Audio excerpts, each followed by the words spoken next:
Hello everyone, welcome to BFSC Fisheries online class. Today we are going to talk about the fish spoilage and quality assessment. Yesterday we talked about how the spoilage occur, what are the different causes of spoilage in seafood, and we studied the method to how to prevent spoilage. So in this class we will be studying the spoilage that happens mainly after the rigor mortis stage. So we know that spoilage reasons are it can be due to enzymatic changes, can be microbial action, or can be chemical action. So in fish, like we know that the fish are the perishable, means like mainly it is the most perishable food, means as soon as the fish dies due to the primary defense organ in the living stage, the fish do not undergo changes, like deteriorative changes do not happen. But after the death, these enzyme becomes active, and the bacteria action also happen in the fish. So it may cause changes in fish, like it can be autolytic change, can be belly bursting due to nucleotide changes can also happen, and some color changes can be seen in the fish. So first change that happens after the death in fish is autolytic changes. Autolytic change, like if we know that after the death of the fish, the oxygen supply stops, means they will suffer from non-oxygen supply, that is anaerobic condition. And this anaerobic condition undergo glycolysis, in which glycogen are converted into lactic acid. Due to the presence of lactic acid, the pH of the muscle stops, like pH falls down, and this pH falls undergo the microbial attack in fish. Glycogen content, if we talk about in some fishes, like we if we are studying about the glycogen content, then it may differs from species to species. Like tuna will be higher glycogen content, in the rested fish will be higher, the well fed fish will be more, dark fish will have more glycogen content, and the pH during the autolytic spoilage should be can be fall down, and it will be under 5.6 to 5.8. Rigor mortis begins after the death, 0 to 8 hours after the death, and continues to 10 to 120 hours. So this is the autolytic spoilage.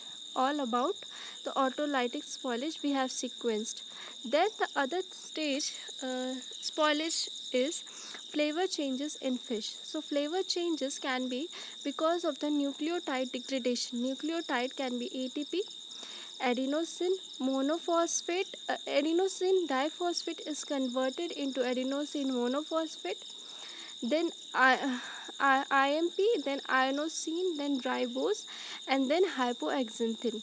So these are main criteria by which we know how much the fish are decomposing. Like if it is having the hypoxanthine content high, then we will understand that the fish had undergo flavor changes, that is nucleotide degradation is happening in the fish. So there are some measure, like Torrey scale measurement, uh, then European scale, then QIM. There are many methods by which we will undergo how the fish has undergo spoilage. We will learn that how much the spoilage is happening in the fish. So about this we will be talking in later class, that is sensory changes in fish. We will be learning about it in our next class.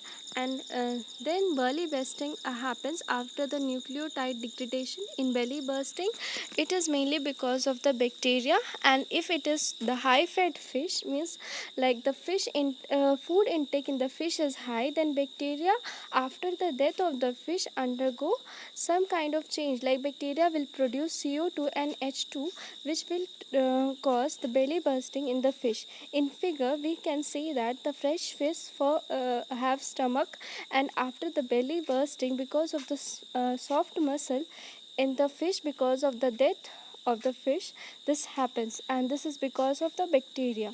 Then color changes are mainly seen due to the enzymatic or non-enzymatic action. It is due to the fat oxidation. The blue and black spot formation occurs mainly in shrimp. Then it is because of enzyme presence, that is polyphenol oxidase.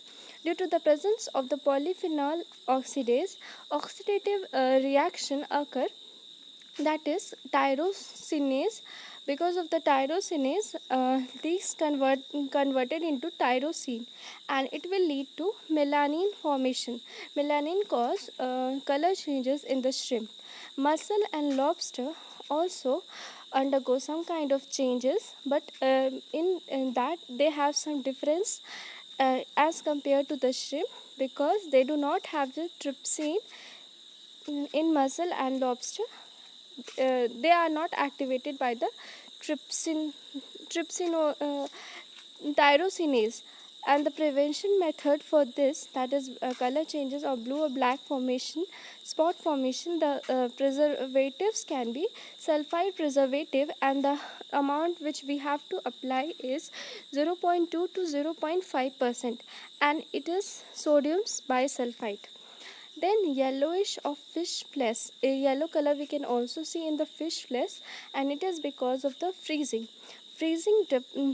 As the fish are freezed, then freezing disrupt the chromatophores and release the carotenoids in the fish.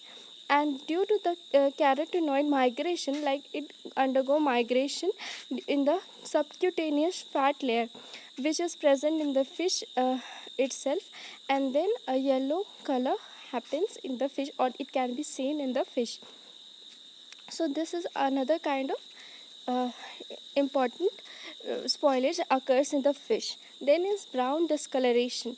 Brown discoloration is due to the reaction of protein amino acid with product of lipid oxidation. That is, when protein or amino acid undergo reaction with the lipid, then it brown discoloration happens, and it is protein lipid browning created greater in fatty fish and then as compared to the lean fish. This is an important point to remember, that protein lipid browning mainly happens in the fatty fish, and it is mainly because of the reaction of protein or amino acid with with the product of lipid oxidation.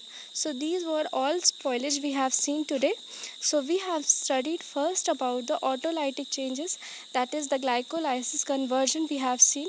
In the nucleotide degradation, we have seen that how nucleotide changes occur, that is ATP undergo transform in and ultimately, and then it is converted into hypoxanthine. Similarly, we have seen about the color changes in fish, that is yellowish color, or can be brown color, or can be blue black color.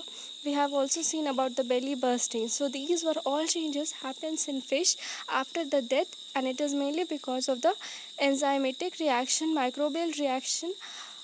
So we will be studying about the microbial reaction in the other class. Today we have only studied about the enzymatic reaction.